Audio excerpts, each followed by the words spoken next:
நண்பர்களே, இந்திய பக்தி மரபில் ஆழ்வார்கள் வழங்கிய பங்களிப்பு பற்றி அறிந்து கொள்ளலாமா? ஆழ்வார்கள் என்போர் பொதுக்காலம் 6 மற்றும் 9ஆம் நூற்றாண்டுகளுக்கு இடைப்பட்ட காலத்தில் தென்னிந்தியாவைச் சேர்ந்த 12 தமிழ் புலவர்கள் ஆவர். இவர்கள் தமிழ் வைணவத்திற்கும் பக்தி இயக்கத்திற்கும் அடித்தளமாக அமைந்த பக்தி பாடல்களின் வடிவமான பாசுரங்கள் மூலமாக இறைவன் விஷ்ணு மீது தீவிர பக்தியை வெளிப்படுத்தினர்.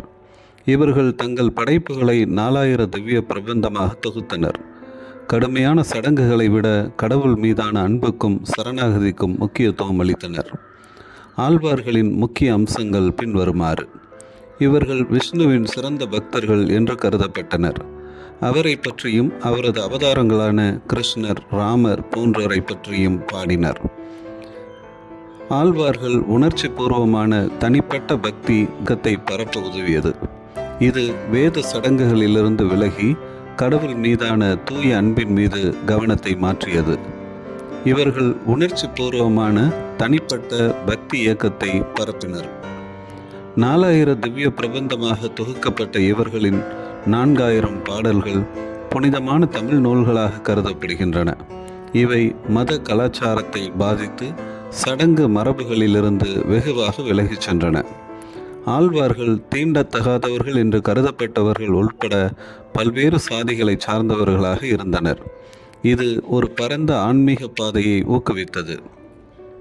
ஆழ்வார்கள் 12 பேர் ஆவர். இவர்கள் பொய்கை ஆழ்வார், பூதத்தாழ்வார், பேயாழ்வார், திருமலிசை ஆழ்வார், குலசேகர ஆழ்வார், பெரியாழ்வார், ஆண்டாள் எனப்படும் ஒரே பெண் ஆழ்வார், தொண்டரடி பொடி ஆழ்வார், திருப்பானாழ்வார், திருமங்கை ஆழ்வார், நம்மாழ்வார், மதுரகவி ஆழ்வார் என்று அழைக்கப்படுகின்றனர். இவர்களின் பாடல்களும் வாழ்க்கை வரலாறுகளும் ஸ்ரீ வைஷ்ணவ மரபிற்கு உத்வேகம் அளித்தன.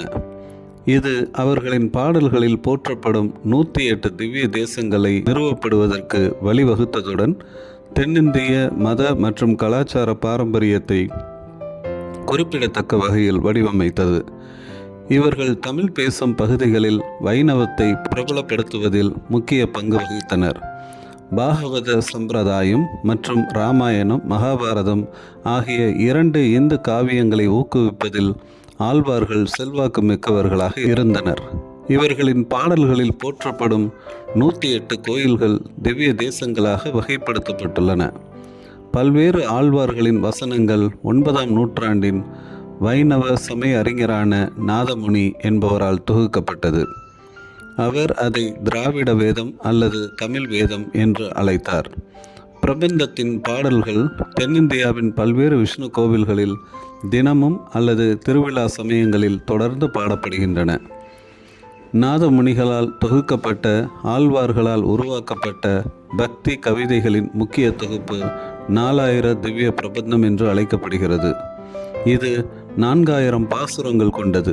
இந்த படைப்புகள் பின்வருவனவற்றுள் அடங்கும்: திருப்பல்லாண்டு, பெரியாழ்வார் திருமொழி, திருப்பாவை, நாச்சியார் திருமொழி, பெருமாள் திருமொழி, திருச்சண்ட விருட்சம், திருமலை, திருப்பள்ளி எழுச்சி, அமலர் நதிபிரான், கண்ணினுன் சிறுத்தம்பு, பெரிய திருமொழி, திருக்குறுந்தாண்டகம், திருநெடுந்தாண்டகம், 1ஆம் திருவந்தாதி, 2ஆம் திருவந்தாதி, 3ஆம் திருவந்தாதி, 4ஆம் திருவந்தாதி, திருவிருத்தம், திருவாச்சரியம், பெரிய திருவந்தாதி, திருவேலு உகிரிக்கை, சீரிய திருமடல், பெரிய திருமடல், திருவாய்மொழி போன்ற படைப்புகள் 4000 திவ்ய பிரபந்தம் என்று அழைக்கப்படுகிறது.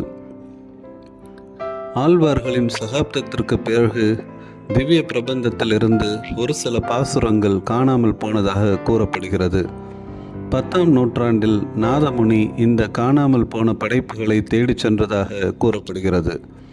நம்மாழ்வாரின் 3 குறுந்தொகைகள் மற்றும் பிற கவிஞர்களால் இயற்றப்பட்ட சுமார் 20 கவிதைகள் வெளிவருவதன் மூலம் அவர் ஆசிர்வதிக்கப்பட்டதாக கூறப்படுகிறது.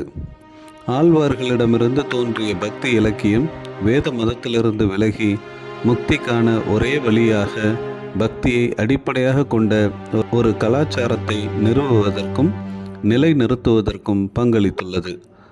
அவர்கள் சமஸ்கிருத அறிவு சாராத தமிழ் பக்தி பாடல்களுக்கும் பங்களித்தனர். ஆழ்வார்களின் மரபின் ஒரு பகுதியாக காலப்போக்கில் 5 வைணவ தத்துவ மரபுகள் வளர்ந்தன. அவை ராமானுஜர், மத்வர், வல்லபர், நிம்பர்கர் மற்றும் சைத்தன்யர் ஆகியோரால் நிறுவப்பட்ட சம்பிரதாயங்கள் ஆகும். நன்றி. தொடர்ந்து இணைந்திருப்போம். புதிய காணொளிகளை பெற லைக் பண்ணுங்கள், ஷேர் பண்ணுங்கள், சப்ஸ்கிரைப் பண்ணுங்கள்.